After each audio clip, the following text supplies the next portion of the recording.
Typically, I wouldn't reach back for over a month for videos or commentaries to do something on, but this one I had to actually do. And how I came across the story is very interesting. Again, on Instagram, an Instagram story, I was scrolling through, just like perusing through Instagram stories, and I came across this right here, and it was on Godfrey's page. Now, I don't follow Godfrey, but someone I guess who does follow him saw it and reposted it, because apparently it sounds like Godfrey must have just got a hold of it himself, and I'm not surprised. Now, this story actually got posted or came out at the end of October, and I'm just now learning about it at the end of December. But I said, you know what? I definitely got to inform my people about this. So the person that you see in this image, their name is Jason Palmer. And on social media, well, not so much social media, but more so X more than anything, he went by the name of the Black Insurrectionist. That was his username on there. I believe the account is now inactive, but that's the name that he used. But as you can clearly see, he's not black. He's definitely a white guy. And when I saw that, I said, this doesn't surprise me, because I'm almost certain there are various other accounts out there like that on X in particular. I'm sure there's on other social media platforms, but definitely on X. And he was one of those accounts that basically put out these conspiracy theories. He was right leaning and all different types of things. And who knows how long he had this account going. But what I'm going to do is I'm going to read this article coming from AP, and it's going to go into a little bit more detail. Black insurrection and quote unquote, the anonymous social media persona behind some of the most widely circulated conspiracy theories about the 2024 election can be traced to a man from upstate New York. And plot twist, he's also white. With a profile photo of a black soldier and the tagline, I follow back true patriots in all caps, the account on the platform X amassed more than 300,000 followers while posting dubious claims about Vice President Kamala Harris and her running mate, Minnesota Governor Tim Walz.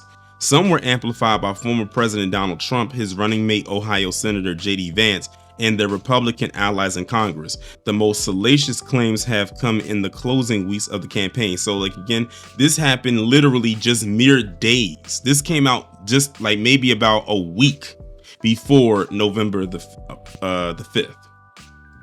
Last month, the account posted what Black insurrectionists claimed as an affidavit from an ABC News employee, alleging Harris was given questions in advance for the network's debate with Trump, which ABC News vigorously disputed.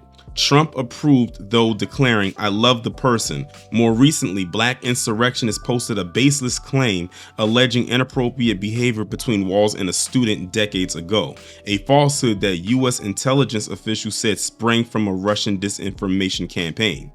The reach that the Black insurrections account attained with assistance from Trump and his allies demonstrates the ease with which unverified information from dubious sources can be metastasized online to shape public opinion.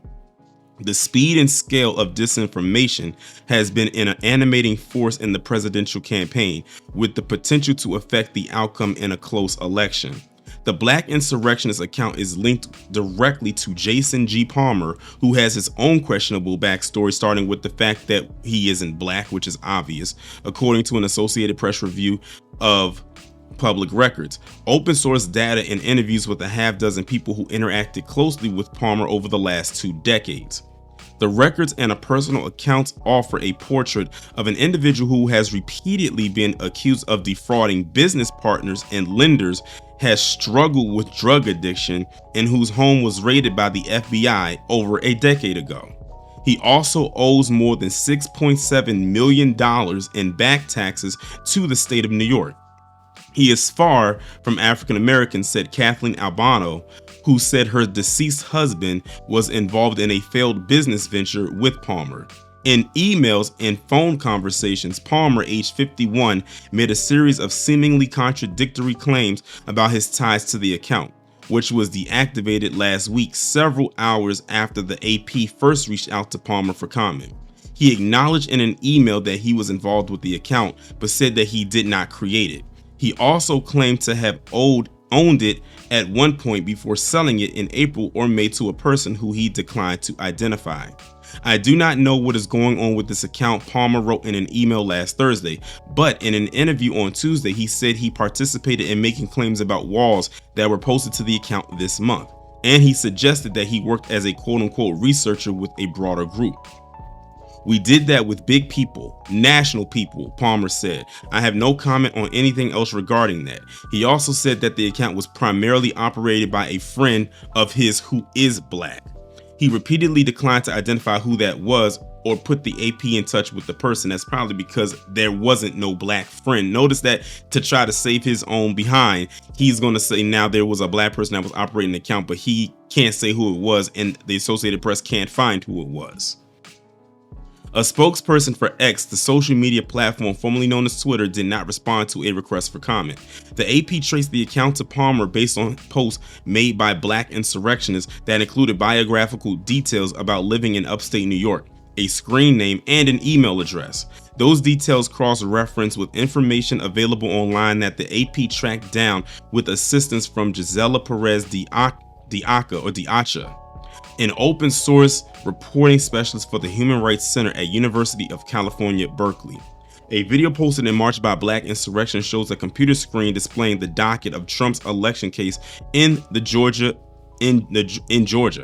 His initials JP are visible in an icon on the web's browser's toolbar, and Palmer's email address can be seen in the corner of the screen, indicating that he used it to log into the state's online court system.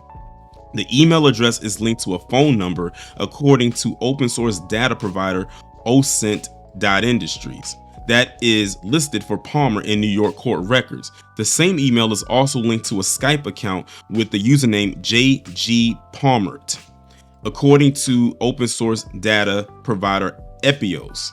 Palmer's middle initial is G. Palmer also used similar iterations of the email address in the past, according to court records. A separate Black insurrectionist post on X from January 2024 complained about Microsoft Network's content moderation policies and included a screenshot revealing that an individual with the username JG Palmert had posted a comment on a news story that was censored by MSN. The suggestion that Palmer was involved with an account that spread falsehoods about the upcoming election was not a surprise to those who had had business and personal dealings with Palmer's over the past 2 decades. He owes me a ton of money, said Albano, whose late husband had a business relationship with Palmer. He has a way of roping people in. I've always had his number. I knew exactly who he was, but unfortunately my husband got caught up in a lot of those dealings. Albano said Palmer purchased a Webster, New York home from her and her husband but failed to make any payments. She said Palmer talked to her husband into an investment venture to recoup the money, which also ended poorly. None of it materialized ever. Unlike other Palmer business associates, Albano said the couple chose not to sue because you can't get blood from a stone. Palmer denied Albano's account. He said that Albano's late husband was his accountant and that he paid off a mortgage on the home, and he denied that they had ever had an extensive business dealing. In the mid-2000s, Palmer embarked on a real estate venture, buying up commercial properties in downtown Rochester. It ended with a string of lawsuits with creditors and former business partners seeking tens of millions of dollars in unpaid loans and assets. Palmer blamed his troubles with the venture in part on an opioid addiction he had at the time.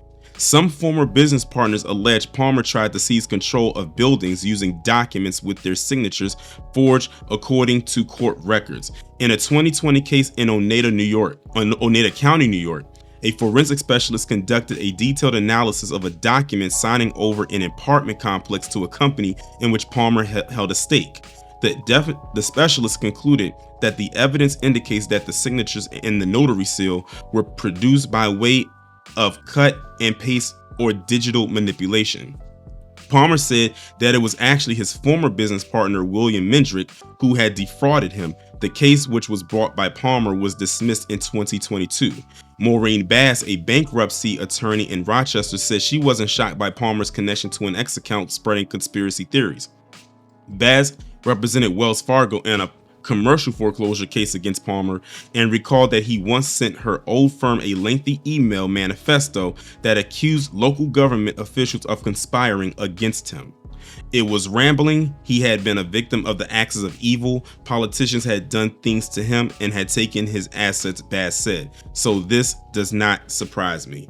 So that's the entire article right there. And I'm so glad I came across this. I wish I would have came across this right around the time when this article came out, but this was very low key. That's why I said it's interesting how things just kind of fall into place, because I just happened to go on Instagram at the time that I did and scroll through some stories, and then I landed on this and I said, wait a minute, let me go ahead and look into this. And the thing is, I didn't even let the whole video play that Godfrey had on his feed in his reel.